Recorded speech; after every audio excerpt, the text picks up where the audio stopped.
Hey, what's up, everyone? Welcome to this week's edition of the Football Goons podcast and our Week 14 preview show. Regardless of your league settings, it's either playoff time or the week before playoffs, which basically means it's do or die in the fantasy football world at this time of the year. We're going to talk through all of this week's biggest storylines, and we're going to help you try and get prepared a little bit here for Week 14. Quite frankly, there's not a ton at this point that really needs to be overthought.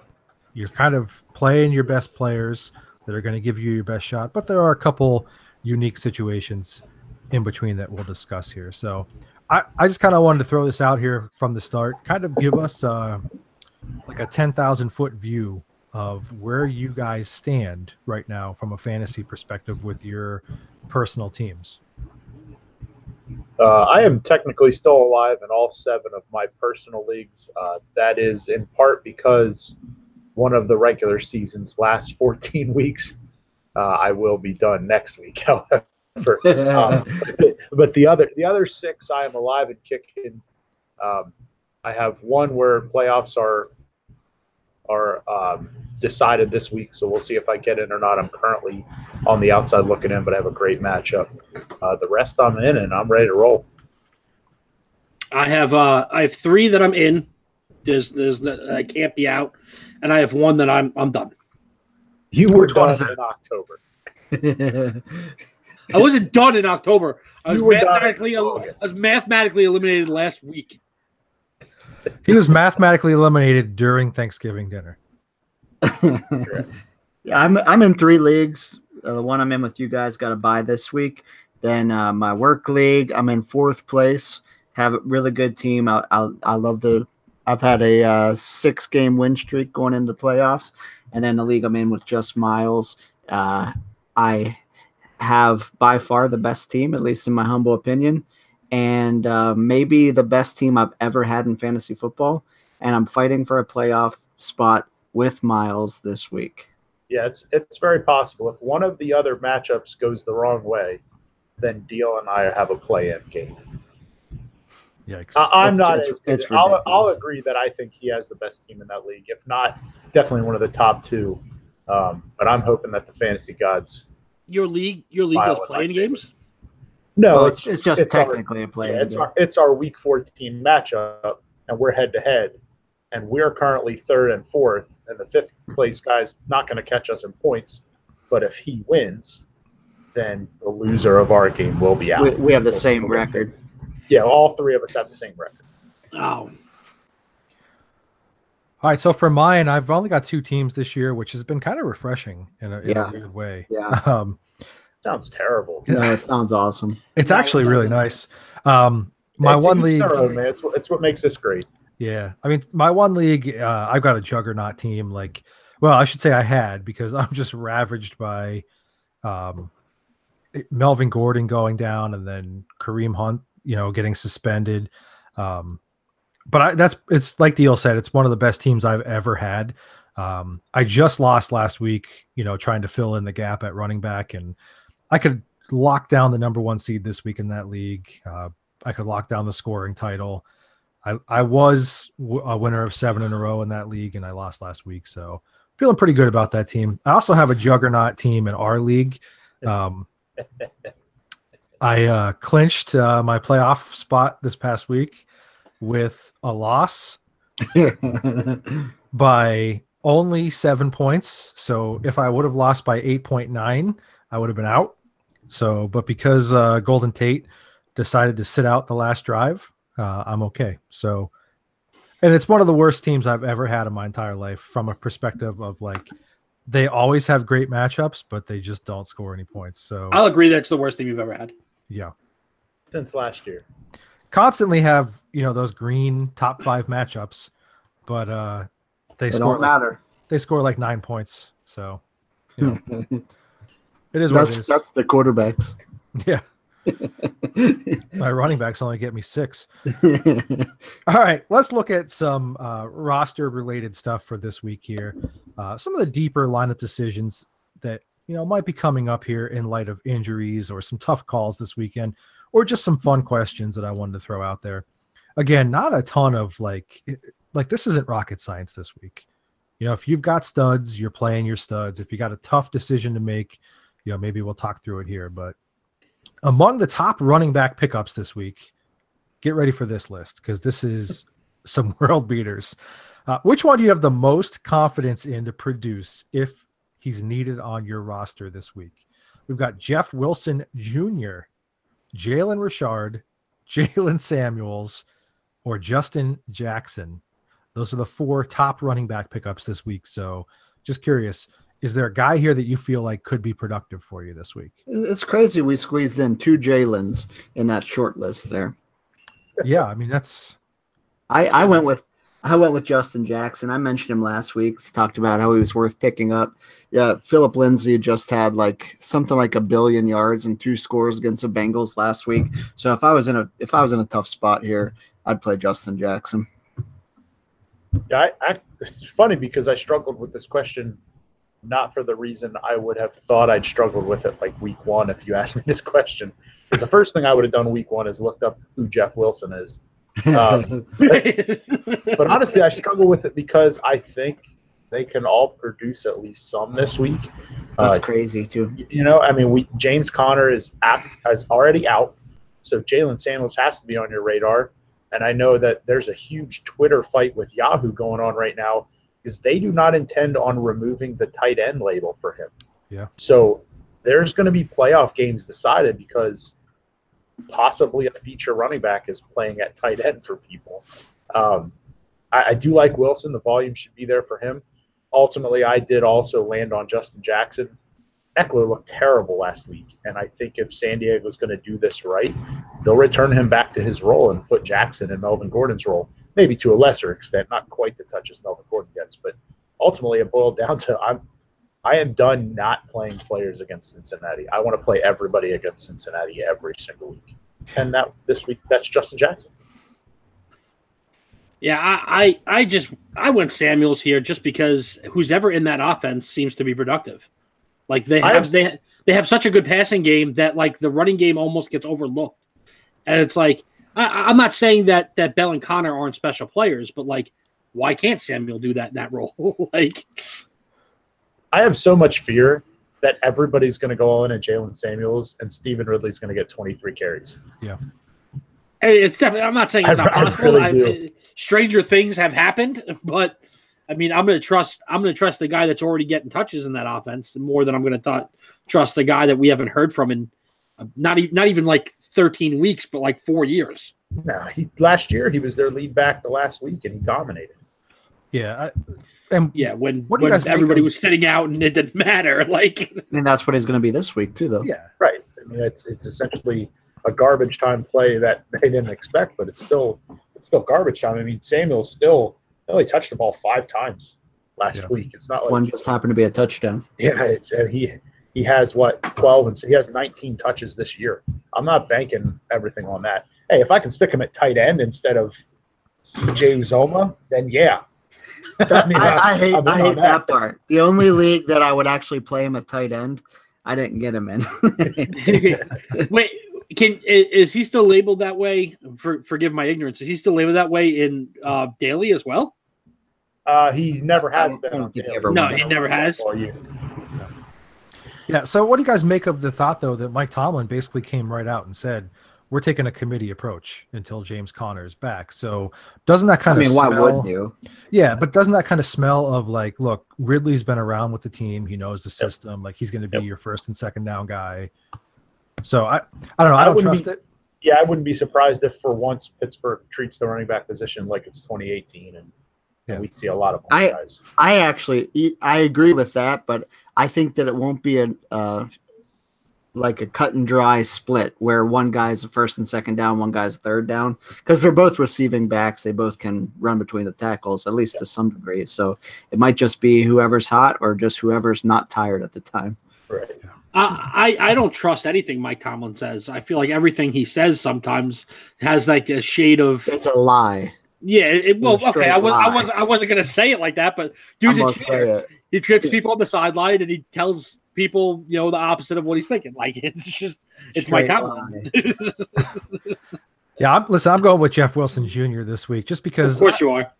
Look, it's about the touches. Like if you're looking for somebody who's going to be dependable this week, Breida's out.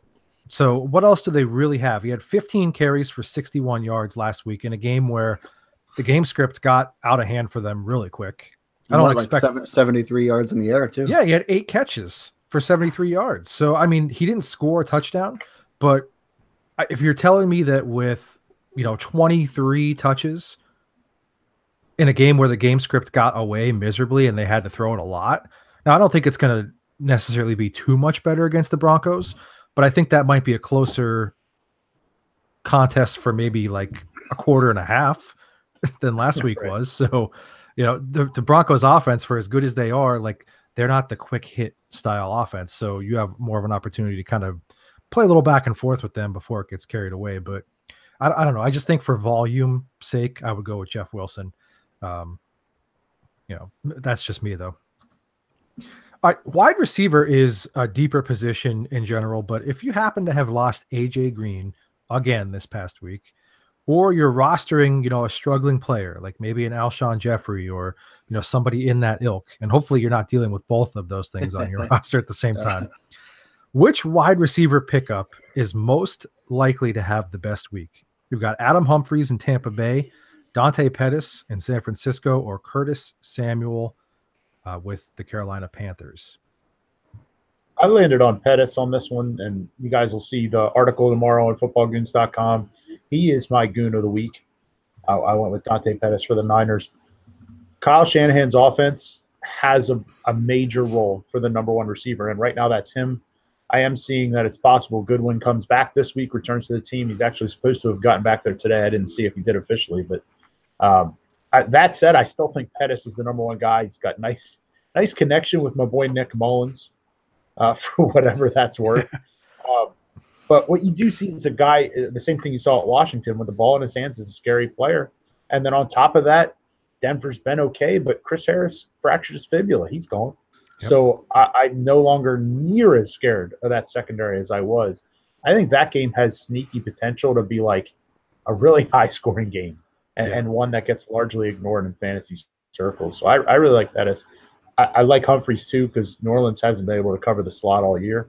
But I landed Pettis here. I'm so glad that you said that it has potential high-scoring game because I was kind of beating around the bush with that with the first question when it came to Jeff Wilson, and I didn't want to be the one to get laughed at to say the 49ers were going to put up a decent I don't think you're wrong with Jeff Wilson. I prefer Jackson, but man, I'll tell you what, as far as everybody we've talked about so far, if you're not rostering at least one of those in daily, you're doing this wrong. Yeah. And Pettis, to me, everything that you said, plus the fact that he's making it happen once he gets the ball in his hands. He's got like 20 yards per catch right now. Plus the fact that I don't know, this kind of only rears its head every now and then, but he's a threat if they run those jet sweeps, screen passes. It doesn't have to be anything, ridiculously, formulated down the field for him to have an effect on the game. So he's always got that big play ability in his pocket as well. So I go with Pettis here. I like Humphries just because it's the slot matchup, like Miles said, but also the fact that on a weekly basis, we're hearing Adam Humphries' name, not for 15, 20 points, but he every time we think, well, there's no way that Adam Humphries is going to be on the field, he's on the field and he's making plays right. All the time. So it's as much as he shouldn't be, we're still talking about Adam Humphries at this point. I'm going to interrupt you because I literally just got a text alert that it's likely Deshaun Jackson sits for the rest of the year with a thumb injury. So that's going to help even more reason as well. So yeah, I also landed on Humphries. I told you guys last week for the past 3 weeks, I've put Adam Humphries in my FanDuel lineups and then said he has to drop off this week. And then he just big fat didn't. So I'm actually going to side with him. So he's certain to drop off this week since I'm rostering him and going to bat for him here. But Gallup just dominated them with 5 for 76, which is domination for Gallup. Ridley the week before, 8 for 93 and a score. Tate and J-Matt both played decent in what was still a blowout. Boyd went 3 for 65. John Ross 2 for 39 and 1. And the guy that Adam Humphries is most like, Cooper Kupp, went 5 for 89 and a score. So I like him to have a really good game here. But I was struggling between Adam Humphries and Pettis for my FanDuel lineups this week as well. So you're not doing bad to sign both and get studs everywhere else. All right, for sure here. Let's have a little fun here. We're going to go with a couple of the key positions here, and we're going to play bench one, start one with two options that in general are not super intriguing right now. So just for the fun of it here, conversation, maybe get some debate going. So we'll start at the running back position. Bench one, start one. Spencer Ware and Tevin Coleman this week. It's bad. Pass. I think a lot of people were disappointed in Spencer Ware this past week. And maybe it's our fault for expecting even close to Kareem Hunt numbers. He's not Kareem Hunt. I was more disappointed with how much they threw Damian Williams at us. The touchdown did save him, but Tevin Coleman's got 14 carries for 14 yards the last 2 weeks. Crazy. They're just something's going down there. I don't know what it is. All that said, because of what I expect that game to be, I talked about Denver and San Francisco being a high-scoring game. Atlanta, Green Bay is going to be huge. It should be anyhow. I mean, stranger things have happened, I guess, but I expect that to be even bigger. I would start that over any non-star running back against the Ravens. I don't want to start Spencer Ware this week. I know that Spencer Ware kind of let us down last week because I'm sure that most of us were like, oh my God, he's the lead back in Kansas City's offense, so he's got to be productive. I think the game script kind of got away from him. I don't think that they expected Oakland to come in there and be that productive through the air, and it made them be more productive through the air as well. And I know that's just what Kansas City is at this point, but if they get a comfortable lead, they're going to run the ball. And Ware is the guy I trust more in the running game, where Williams is the guy I trust more if they're going to be throwing the ball and having to throw the ball to I don't want to say keep pace because they were ahead the whole game, but I don't think they thought for 1 second that would end as close as it did last week against Oakland. So if I like them to get a comfortable lead, and then we'll see more of Ware and less of Williams. You like them to get a comfortable lead against Baltimore this week? Tough defense, so yeah, I do. What it comes down to me, and look, that could happen, honestly. Like Baltimore, could maybe just not hang with them at all. But I feel like I kept saying about Baltimore's defense, like eventually they're going to get exposed a little bit, and it hasn't really happened yet. Like they've been pretty good. So what it comes down to in this instance for me usually is which back is most likely to score. I think that the volume from both of the offenses is really good. I don't have a ton of doubts about either offense based on the matchup. What I do have a hard time thinking about is Spencer Ware in a goal-to-go situation scoring against Baltimore as opposed to Tevin Coleman in that same situation against Green Bay. I just think Tevin Coleman is more likely to give you a score. Maybe it's in the passing game. Maybe it's a short yardage rush. But I think Green Bay would be more susceptible in that regard, which is why I would go with Tevin Coleman. Unfortunately, I landed on Spencer Ware. That's your boy. That shocks me. Anytime I read through your agenda and has Spencer Ware, I want to be sick. I'd rather be sick than talk about this.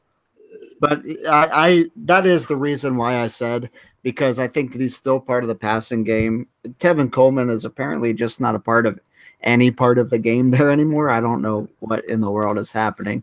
But I think Spencer Ware has a decent game. I don't think he's going to have 120 yards, but I think we'll have a decent rushing game, have some catches, which is always potential for scoring. All right, let's do this again. Bench one, start one at the quarterback position. Hashtag Tommy, Tom Brady, and Matt Ryan this week. I saw a video that said Tom Brady was going to retire. That was awesome. Because he got 1,000 yards. I got so excited for like 2 seconds. Honestly, I love Matt Ryan's matchup, but Matt Ryan has done nothing but let me down since I traded for him 4 or 5 weeks ago. You are welcome. Thank you for that. So I'm going to go Tom Brady out of spite. I know, but realistically, I listen, Tom's not putting up normal Tom numbers, but he's not terrible. He's just not QB5 like we all thought he should be. You know what I mean? He's still being productive week in and week out, and he's consistent. He's not giving you highs and lows like Matt Ryan has a 50-point game this year, and last week gave us 10 points. So I'm going to trust Brady to be the more consistent option here. I'm actually going to go the other way. Yeah, that's fine. and I'm going not for consistency. Yeah, no, I'm going to go with Matt Ryan. I'm just starting to lean pretty hard on what I expect these games to turn into. Yeah, Brady historically, I don't want to use the word struggles in Miami because historically Tom Brady doesn't struggle a whole lot of places, except for kind of in people's hearts. But in Miami, he's not. Nick Foles.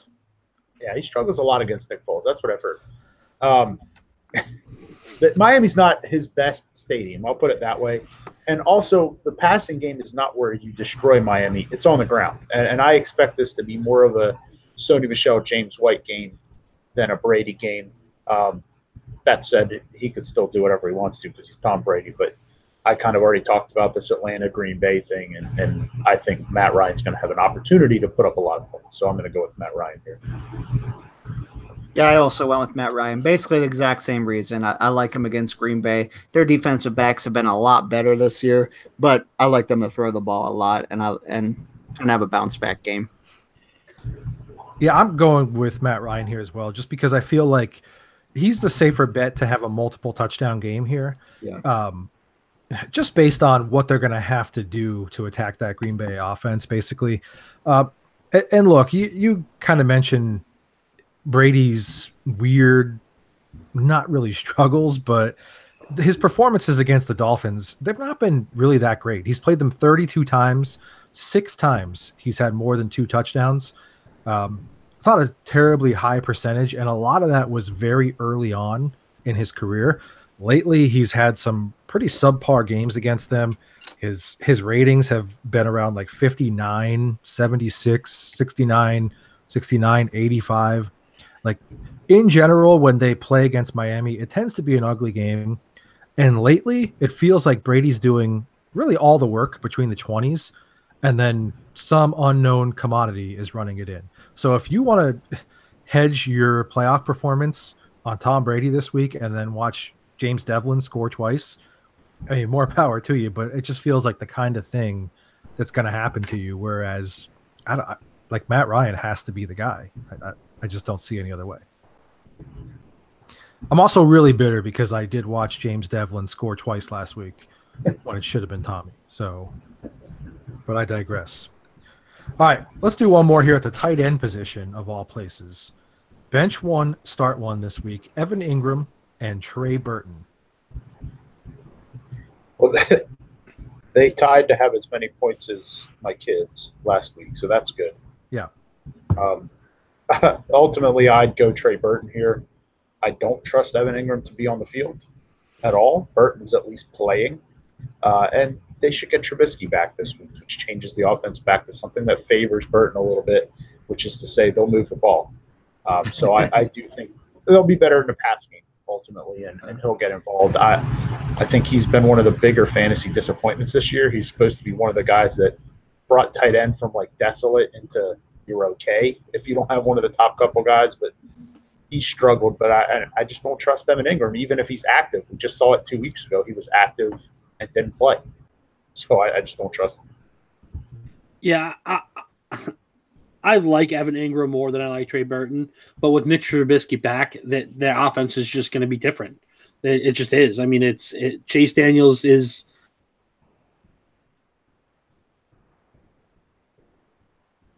What is he? What is he? The anticipation is killing it's a different offense. The suspense is killing me, man.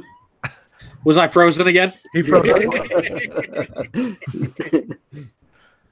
All right, Trey Burton because Mitch Trubisky's back. All right, that's good because he froze up again. So, so I'm going to go before some other kind of train wreck happens. But, I'm going with Evan Ingram only for this regard. Like, yeah, I get the issue with his health, but like, look at what Zach Ertz just did last night to the Redskins. Like they had no prayer of covering him. And I know like Zach Ertz is a really great route runner. He's a different level, but Evan Ingram, like if he's even like 70% healthy, he's way more athletic and he's a much tougher, like physical matchup than Zach Ertz is. I mean, as much as it pains me to say that, it's true. So, I mean, I don't know. Trey Burton has just not been involved. Like even before Trubisky went out, other than a weird game back in October against the Patriots where he had like 9 for 120. He's not doing anything at all. Like his stat sheet is basically, I don't know how far I could throw my phone when some ridiculous. He scored in 5 of 7 weeks though. Yeah, but they were all like real early on. He's done nothing over like the last like 6 weeks. Yeah. I don't think it hasn't been that long, but yeah, I landed on Trey Burton because I think he's a more of a threat to score. And basically what the other guys said, that with Mitch coming back, I like his odds here and them to start favoring him again. All right, let's take a quick pause here and just remind you guys that it is the holiday season here. And with that, believe it or not, means that the new year is right around the corner. If you could even believe that, 2019 is almost here. And that means that people are going to start making some resolutions. They're going to start coming up with some goals that they want to hit for next year. You can get the jump on everybody else right now by just remembering this simple phrase: get hungry or be hungry. And our friends at Gorb have encapsulated that whole idea beautifully for us in their social media campaigns. They just kind of have this viral campaign with the hashtag Gorb, GHORBH going on. And it gives you that constant reminder that in life, you really only have those two choices. You could either get hungry or be hungry. So with, the new year approaching and everybody coming up with new goals and resolutions, I think everybody's goal should be similar to what Gorb tells us. Go after those things that you're passionate about. Find something that you want to do and achieve it. Just go for it 100%. You can check them out at gorb.com, GHORBH.com. They've got all kinds of great t-shirts, long sleeve, short sleeve. They've got hoodies. They've got beanies, all kinds of great stuff to give you that constant reminder that in life, you've only got two choices. You could either get hungry or be hungry. Gorb.com. Check it out today. All right, let's look ahead a little bit here. And based on some current NFL storylines, we'll look at some future related kind of stuff here and maybe do a little bit of forecasting. Based on rumors, or maybe on your personal opinion, who do you see as the next Packers head coach? And did the team handle that situation correctly? Everybody wants to point to the fact that it's Mike McCarthy and he won a Super Bowl, but that was a long time ago. And I know that they've been in the playoffs pretty consistently, but when you have Aaron Rodgers, the expectations are so high that a subpar season like this is enough to get you fired, especially if they've been feeling like you've been trending in the wrong direction for a couple of years. Like Aaron Rodgers makes up for a lot of small problems, and then small problems mount, and then they become big problems. So I think that they did handle it the right way. I would have gotten rid of him. I'm a big proponent of get rid of the guy sooner rather than later. There's no reason to keep him around. Like this, not to bring up a different topic, but like this whole idea of letting Todd Bowles continue to be the head coach because they don't think that there's a better option within their own system for the temporary. Like that's stupid. Like everybody knows he's going to get fired. The team quits playing for him. So, I view the Packers situation as unfortunately for Mike McCarthy, yeah, they handled it correctly. They got rid of him because they knew that he's not going to be the guy next year. And this just, gives everybody a clean slate for the next 5 weeks and really covers everybody's butts for the next 5 weeks as well. In terms of who I think it's going to be, I would not be surprised if they go out and make a play to a guy like Jim Harbaugh and pull him from Michigan. I would not be surprised at all. I'd be pretty shocked. I'm sure you would, but I would not be shocked because that's who I picked as well. Wow. I just think it's a situation where things have clearly not gone the way Harbaugh or Michigan predicted when he went there. They're not competing with Ohio State at all. And it's unfortunate, but it's true. And when you're the Packers, as much as they'll say, and I do believe they're not going to consult Aaron Rodgers with who they hire, you do have to keep him in mind. I mean, it's irresponsible not to when you have a superstar quarterback to make a hire to keep him happy. And I think a guy like Harbaugh with a proven track record obviously knows the quarterback position. He knows what it takes to succeed as a quarterback, at least to some extent with his career. But I think he's a guy that Rodgers will respect instead of bringing in some young gun that you're rolling the dice on. I'm not sure how much that's going to work. So while I don't think that Harbaugh is necessarily the best candidate out there for teams in general, I do think he might be the best for the Packers. And to answer the second question, I don't really care how they did it. I think to each their own. Some teams, it's a wait till the end of the season out of respect for your guy. Other teams, it's let him go now out of your respect for your guy because McCarthy can already be lining things up. So it's all an individual situation for me. I'm not going to say you deserve to let him finish it or anything like that. It's up to the team. I think when you have a cornerstone franchise guy in Aaron Rodgers and the relationship deteriorates and you have to kind of look at your guy in the face and say, we're invested in you for the rest of your career. We're not going to keep trying to force something that's not working, down your throat. So really you have to be more accommodating to your franchise star quarterback than you do to a guy who won your Super Bowl. And 11 wins or whatever it is over the past 2 seasons, it's just not going to cut it. And especially in a division where, other than the Vikings last year, like, it's really been up for grabs. Like there aren't any like superior great teams there. Even the Bears have kind of won ugly a couple times. They've been beatable. I don't know. I just feel like, kind of like you guys said, you kind of had to do it. And I understand the whole respecting the coach thing or whatever. I'll tell you why it's not going to be Harbaugh, in my opinion. I am a frequent listener to the Attack Each Day podcast, the Harbaugh's podcast, which is a great listen, by the way. Not to throw free pub anybody's way, but basically the gig that he's got right now is like his whole entire family is hooked up at the university. Like his kids are going to be, integrated into that system or whatever. So every indication that he's given without even indicating anything was that he has no plans on going pro because of his family situation. That could change. Plus, he probably couldn't afford to pay for them to go to college somewhere. Right. No, and I get that he could, obviously. But like, I don't think people realize just how family driven he is, honestly. Like, and again, money talks. So who knows? Maybe there's that part of him that says, "Hey, I was so close in San Francisco, and now I'm going to get one of the best quarterbacks of this era." Obviously that could happen. But to me, John DeFilippo is the guy in that system. He's a young guy. He's a bright offensive mind. He's kind of had this quarterback whisperer persona attached to him here. Wentz played the best with him. Last year that we had seen him play to this point. Kirk Cousins has been a little up and down, but it is what it is with Kirk Cousins at this point. So I just think that they need like a young offensive driven mind who's going to come in and cater the system and has the ability and the talent to cater a system to Aaron Rodgers. I think the only thing that would keep Jim Harbaugh from coming, in all honesty, is the news that broke today that Urban Meyer is officially going to retire from coaching at the end of the season.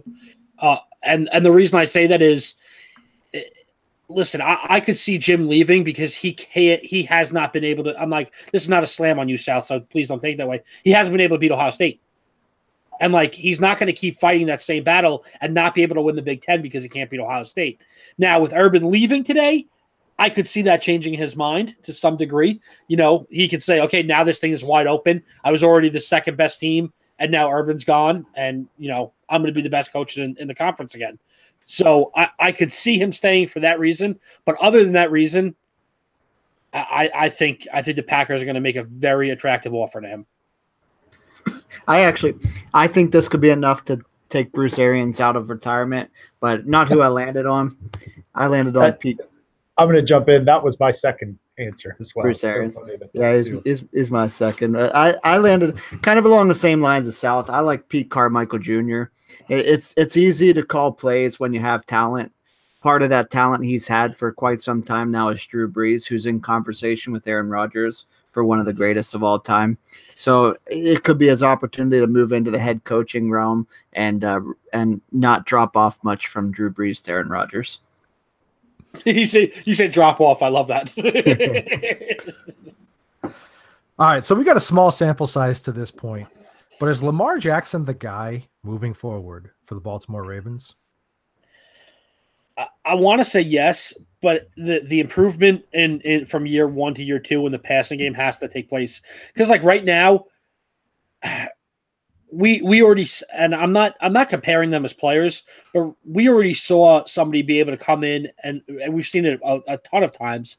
A player come in from college with a running mentality who's been able to take the league by storm and play successfully and get his team to the playoffs. We saw it with Vince Young. We saw it with Robert Griffin III. But when those players don't take that step in year 2 to become a more polished passer, it's easy. It's not easy to game plan for special athletes, but it is easier to game plan. So unless he takes that step as a passer, I don't think that this is a lockdown situation for the next 5 years. I just think like he is the answer right now and moving forward. Like you have to go into next season and give him every opportunity to be the guy. Joe Flacco is not winning you another Super Bowl. He's just not. Like he's not at that point anymore where he can get hot, I don't think, because he hasn't shown the ability to do that since, the last time that they went on that run. So what does Flacco really bring you other than maybe a big arm that Lamar Jackson can't? It's probably, at this point, the knowledge of the playbook, which to me seems to be the biggest hurdle for Lamar Jackson. I don't think he has a full understanding of the playbook. And I think part of that is coaching and kind of keeping him in bubble wrap and only giving him these gadget type plays early on.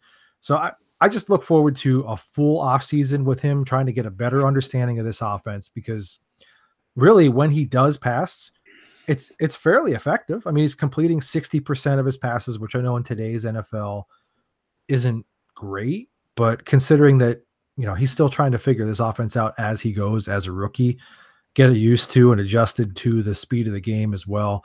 I think you're only going to see him improve on that. And then obviously what he brings to you as a runner, there's not really anybody else in the league that's bringing that. So I'm excited to see what he does with a full offseason.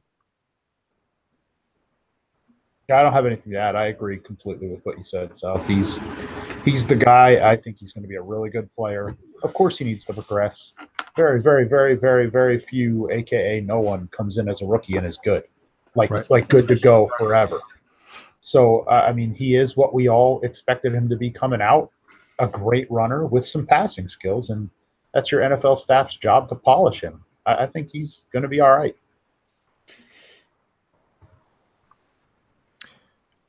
All right. Hey, if the red hot Texans, who are currently in the driver's seat for a bye, can win out, how legitimate of a threat are they in the AFC? I mean, obviously that would mean that they get some home playoff contests there. If another team, Patriots or I don't think the Chiefs are going to trip up enough to really give up the top seed at this point. Who knows? But if the Patriots could, trip up along the way, they might have to go through the wild card round and then go to Houston. So how much of a threat do you see this team? Well, you say trip up enough. They only have a 1-game lead. KC only has a 1-game lead on Houston as of right now. So, I mean, they only have to lose one and the Texans have to win out, which is definitely possible at this point. I mean, that'd be pretty incredible to go 13 in a row. But listen, Watson has not really regressed. I mean, he's not at the pace he was last year, but he's still playing very good football, which is important. You know what I mean? He's not regressed to the fact where like, oh, well, that was a fluke. He's a good quarterback. He's a better quarterback than a lot of people give him credit for coming out. He's a winner, which was my big knock on, not my knock on him. Something I loved about him is that like some guys are just winners. They know how to win. And then everybody else on that team is stepping up. Lamar Miller's playing better than he has for them so far. It seems like Nook is going to be Nook, but whoever is in that number 2 role steps up nicely. It was Fuller, then it was Kiki Kuti, then it was Demarius, then it's back to whoever opposite Nook is playing well. And that defense is phenomenal. I mean, they're not the best in the league, but they get after it. Watt and Clowney are a problem. You can't double team both of them because that means that 3 guys are going to be coming at you, untouched. So, I think they're absolutely a legitimate threat in the AFC. Yeah, I think so. Go ahead, Miles. Well, I just think so too. I would take them over New England right now, and Pittsburgh right now. The way the teams are playing right now, which is really what matters, right? I mean, we're going to be playing in a couple weeks here. The next win in any of their last 4 games locks up the division, so they'll be home. However, I still take Kansas City and the Chargers over them right now. I'd still take both of the teams out west, including if one of them has to travel to Houston. I'd take them over the Texans. Yeah, I totally agree with everything you said there. Almost exactly what I was going to say. I will add, though, Steelers, Connor going down does hurt. Hopefully he comes back healthy for them.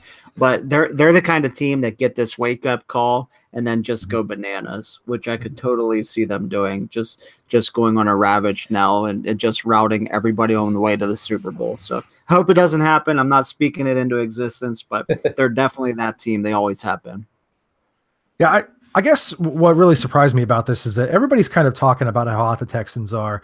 And don't get me wrong, they've looked great. But, like, the thing that kind of gets me is how much of a home field advantage really is it to play in Reliant Stadium or whatever it's called now. It's like, just a matter of one of those, you don't have to go anywhere. Like, it's not a home field in terms of Seattle or Kansas City where the other team's ears are bleeding. But at least you're home and you're not near anybody. Yeah, I get that part, but I just think in terms of, like, still, like, if you have a Rivers come in there, or you have a Roethlisberger come in there, or you have a Brady come in there, are you going to be surprised at all if they go in there and win? You know what I mean? Like, it's not like a big enough discrepancy, I guess, to me. And I get that it's the convenience of not having to travel, all the luxuries of your own building, you know, not having to get off your schedule or whatever, but it just doesn't scream to me like a clear advantage. It's a comfort thing. Like, no, I don't think that Rivers could absolutely go in there and win a game on the road. I'm not saying that he couldn't, but I like their chances of winning in Houston a lot more than if they had to travel to San Diego. Right. You know what I mean? Like that. If anybody had to no travel one's going to San Diego. Yeah. If you're going to San Diego, you're probably going golfing. To Los Angeles. Sorry, I want to travel to San Diego. Yeah, but honestly, like I don't like their chances much at all to travel to Los Angeles or Kansas City. You know, like, but I picked Los Angeles just because it's the further destination away, obviously. But there's something to be said in getting to play that first game in your home stadium, sleeping in your own bed the night before. You know what I mean? Like, those are positive things. There's a reason why home field advantage exists, and more so than just in Seattle and Kansas City. Yeah, it's not just loud crowds. It's the whole thing. Yeah, for what it's worth, I don't think they're I mean, they're going to get a home game, but it's going to be in the wild card round. I don't think that they're going to, based on what they have left in their schedule, I think the Colts is going to be a way tougher game than people are thinking. Oh yeah, definitely. Weekend. Just because they lost last week and it was ugly. You know, basically the Colts' entire season is on the line this week. You know, they have to beat the Texans in order to have any, you know, real worthwhile shot or to prove that they can do it to themselves, basically. So it's going to be a tough game. And then, like, I know it's only been 2 games, but, like, to go to Philadelphia in a couple weeks is still going to be a tough game. So, like, there's a legitimate shot that they could lose 2 more. And it's going to be cold too. Yeah, and I don't see the Chargers or really the Patriots losing enough games that the Texans would stay ahead of them. So we'll see, obviously.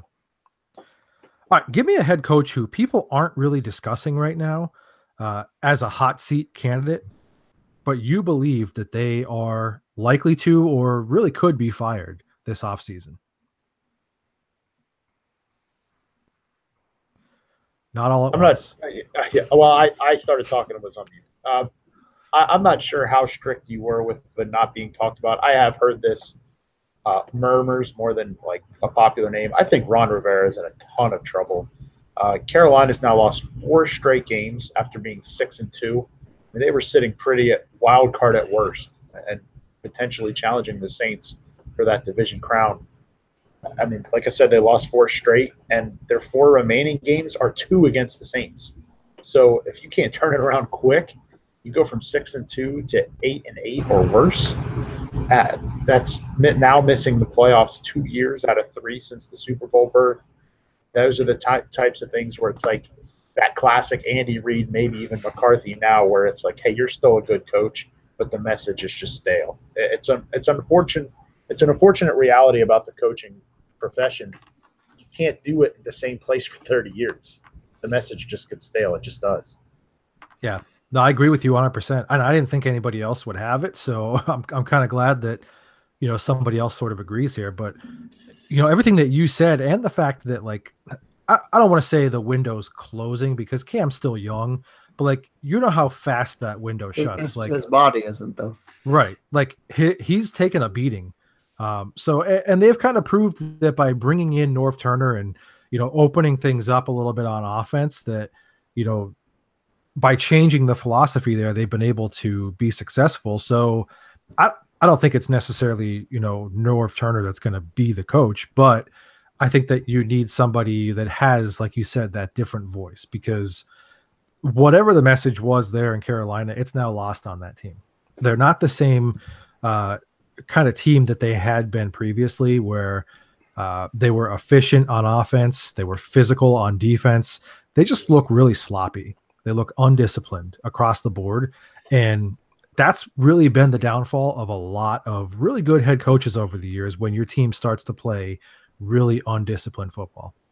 I'm 3 for 3. I said Ron Rivera, and same reasons you guys said, but I'll just add, you have too much talent not to be good, and not to be at least scoring with teams. Defense is, I guess, coming along, but you have to be competitive with that offense that you have there. I actually have two names here, and it's two teams that are in the same position right now. I think everybody had much higher expectations for these two teams, and I haven't heard a lot of people talking about, calling for the coach's head, but I think it's definitely a possibility as we approach the offseason, and that's Doug Marrone of the Jaguars and Dan Quinn of the Falcons. Both of those coaches, had very high expectations coming into this season.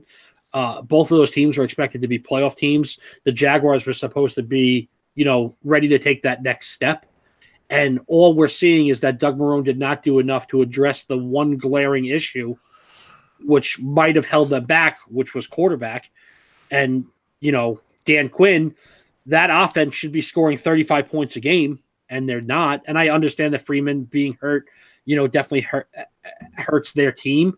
But both of those guys had much higher expectations, and I would not be surprised if ownership decides to go in different directions going forward, mainly in Atlanta, trying to get them a real offensive head coach to get that offense clicking the way it should be. Yeah, I would have agreed with you until today. Arthur Blank kind of came out and said that he hasn't really lost any faith in Dan Quinn. Now, that could just be like empty words, publicity, whatever. But I mean, I'll take it at face value that they're probably not moving on from him. So, Arthur Blank has been a pretty honest guy throughout the years. I'm not, he's the opposite of Mike Tomlin. So, and also for them, it's not like they have anything to gain from him putting false hope out there. Like if they're 5-7, maybe, definitely if they're 6-6, you say that because your team's still going to push for a wild card spot. Like they're dead. Yeah. Season's over. Why say anything? If it's not true, why say anything? Well, can we agree then that probably Sarkisian isn't going to be out?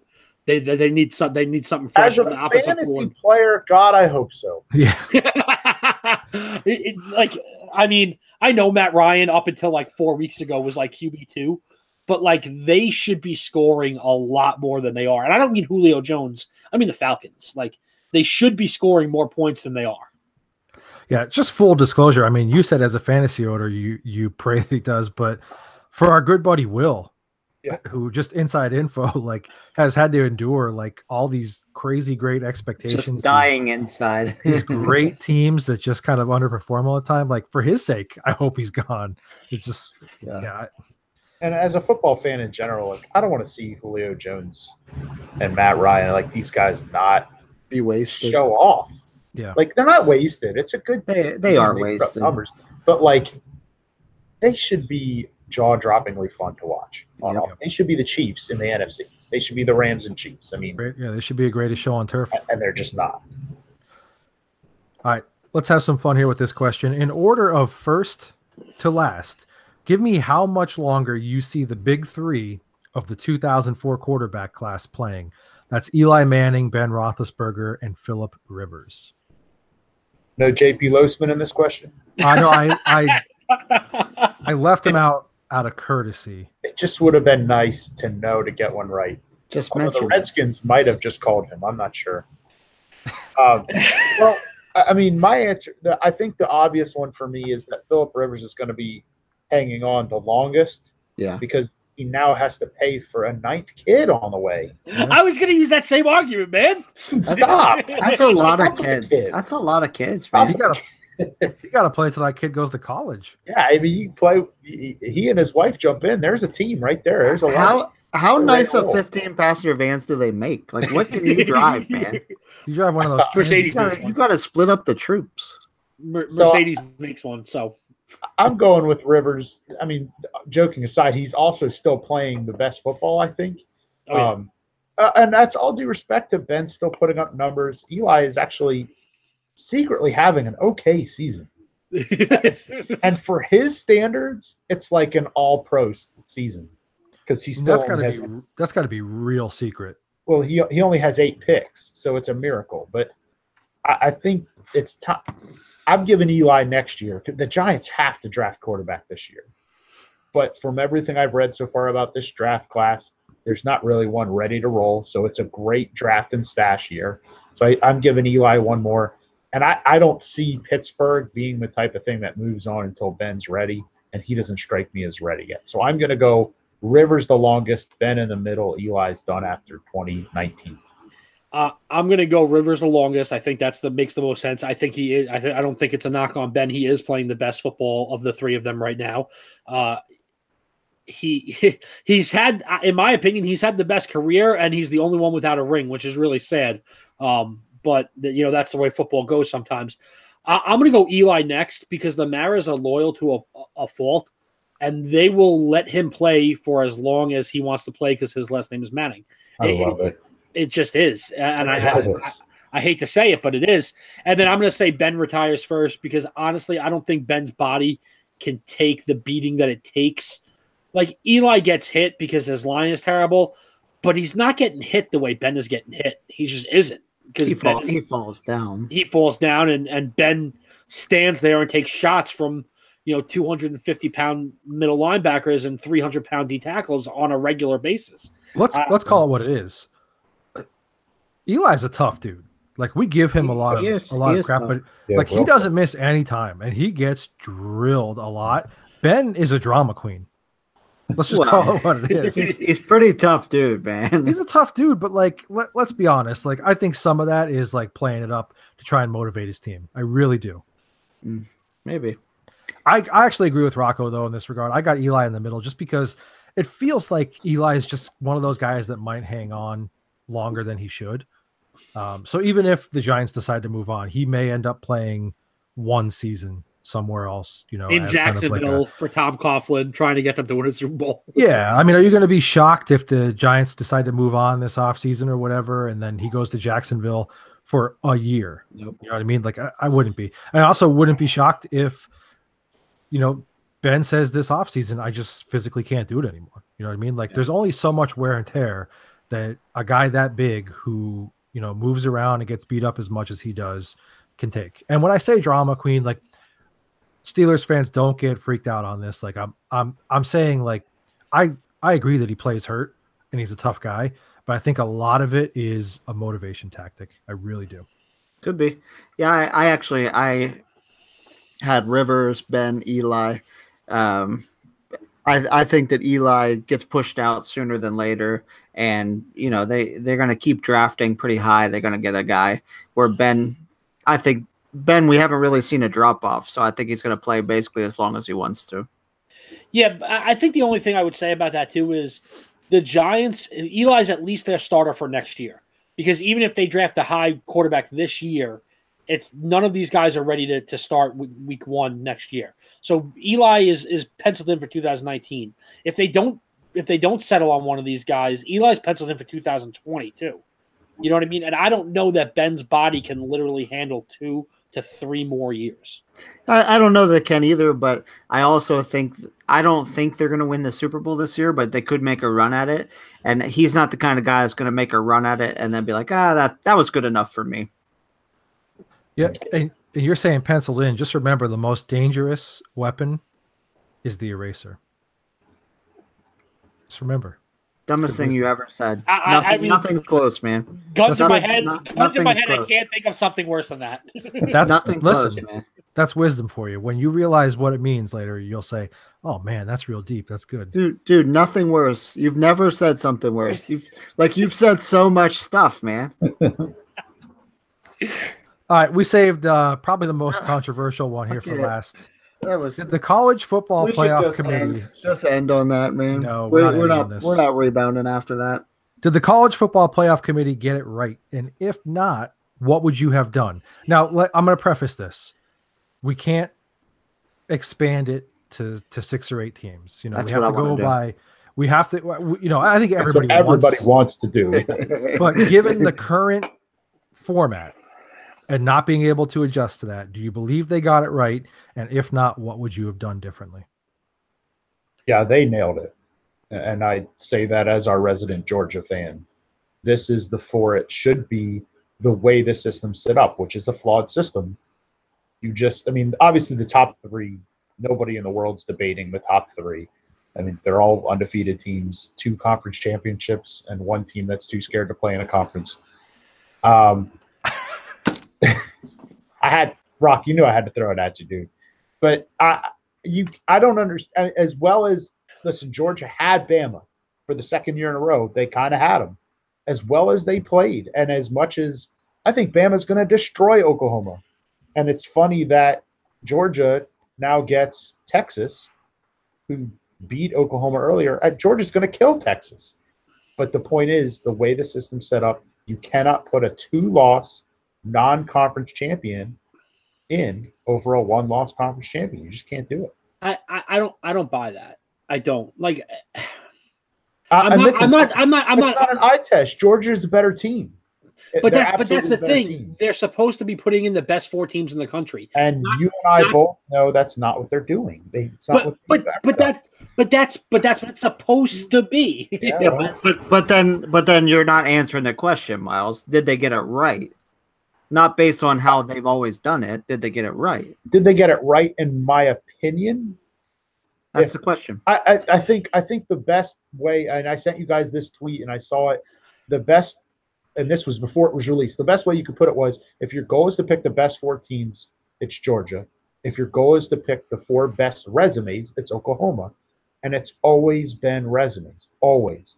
Whether it's BCS or now with the committee, it's always been resumes. And it's rare that that's not the same 4 teams, I guess, but it's always been resumes. Your resumes always mattered. So, yes, I think they got it right because of, again, the way it's always been. Fair enough. I don't know. I have a hard time believing in this whole resume thing. Like, if resumes were that important, then Oklahoma, and I'm saying this as a Notre Dame fan, if resumes were that important, then Oklahoma and Georgia would be in over Notre Dame because the resume is more impressive. Losing to Alabama is more impressive than beating Navy and Army. It is. That's true. So I'm saying that knowing that I'm slamming my team in this case, but the fact remains is they always are claiming that they want the best 4 teams in the college football playoff, not the 4 best resumes. They want the best 4 teams. They want the best matchups possible. Oklahoma versus Alabama is not the best matchup because you know what? Oklahoma might be the best offense that Alabama's faced all year, but Alabama's going to put up 75 in this game. Because they're going to score a touchdown on every single time they touch the ball. Right. Like it's just going to happen. Like that's not enticing for a semifinal game. It's not. Whereas if we got even if we got to see a rematch, I think most of the country would rather see a rematch of Georgia Alabama than watch Oklahoma get 75 spot put up on them. No, I think it's going to be a fun watch. It's going to be a fun watch because we like offense. Yeah, right. Exactly. It's going to be offense. Yeah. I think they got it right. I mean, part of me would like to see Central Florida get in just so they shut up. I'm just sick of hearing about it because it's one of those things. We just had a Turkey Bowl where I played teenagers versus adults, and realistically, the teenagers should always win because they're more athletic, younger, have more energy, and have more people. But we always win because we have more wisdom and we play a smarter game. This year, they had by far the worst team they ever had, and we were going to split them up. but instead we just did it because they wouldn't shut up about how they were going to beat us. And if we would have just split them up, we would have heard for the next year, we would have beaten you guys. Now we just have to keep hearing that about Central Florida. We would have beaten everybody. We would beat Alabama. I don't want to hear it anymore. It's the only thing I would have done differently. And I said this the other day. Look, I get it. It's Central Florida. They play a significantly different schedule. But in the NFL, if a team went undefeated and you said, well, they played, and I get it's a different situation. But like if in theory a team goes undefeated for 2 straight years and you say, well, they play in like the NFC West. They play the Browns 6 times. Yeah, they play the Browns 6 times, and they also had like the Niners and the Cards on their schedule or whatever. I mean, you still went undefeated. Right. Like you still earn every victory. So part of me wanted to see UCF as number 4 because I want to know, can they hang even a little bit after raising a banner and basically saying all offseason, we want Bama. Well, you would have gotten them, and we would have found out really fast whether you can hang at all. And part of me is dying inside because we're never going to know.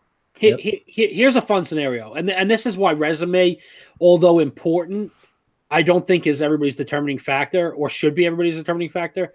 Let's say Northwestern goes undefeated in the Big Ten West, and for some reason Michigan beats Ohio State. So now you have 1-loss Ohio State, and Northwestern beats Michigan, but plays the other side of the conference where there's no real threat.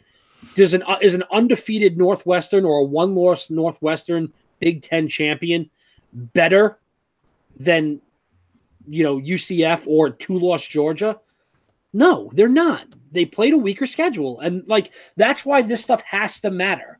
Like that's why I'm such an advocate for Georgia with 2 losses. You lost to LSU, who was like number 5 at the time, and then you lost to Alabama, who was number 1 all year long. Like I understand that resume matters, but it can't be the determining factor. Because there are certain championships that are more relevant and harder to achieve than others.